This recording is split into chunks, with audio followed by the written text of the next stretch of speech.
How can I ignore the beginning of our relationship? I never been in love with someone genuinely until him, so I was over the moon when I realized and gave him plenty of love. I planned dates, gave gifts, initiated sex, date nights, hangouts, everything. I even voiced wanting to marry him someday, but he told me he wasn't in for marriage, which hurt, yeah, but I understood and left it at that. I had to stay with him for a bit, and being so in love I thought it'll work out until I found another place to stay, but steadily that honeymoon phase died a month. Every day when he gets off work at 4, he'd be in his Xbox until 2 AM. When he's not working, he wakes up at 12 and still on it till 2 AM, and I don't get very much attention. I tried not to voice it to him cause I never want to control his personal life or his game time, but over the months, my love for him died.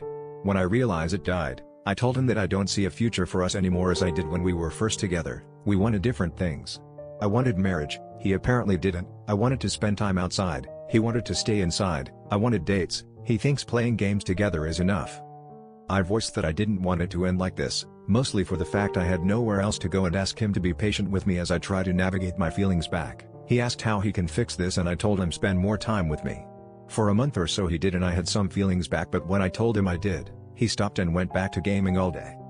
During times we've had serious talks, he's cried and no progress was ever made, as if would end with me reassuring him. There are times he called me names like manipulative and how in his eyes, because I don't like his game, to him and praying for his downfall. He even said something that made me even more insecure about myself as I'm trying to detransition, and as much as it hurt, it made me even more determined to have my feminine looks again, because in that moment I went, if I look like this, I can find someone who actually tries. I'm still trying to detransition, but not with that mentality anymore. Anyway, I decided to move out after months of this out of the purpose of needing to be away from him. I have cried because of him more times in 6 months than I have in a whole year.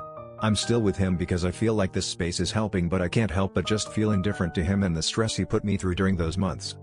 I left out some stuff because this post is lost as is, but if you have questions, ask and I can answer. But basically, how can I just convince myself to focus on him, trying not that the past?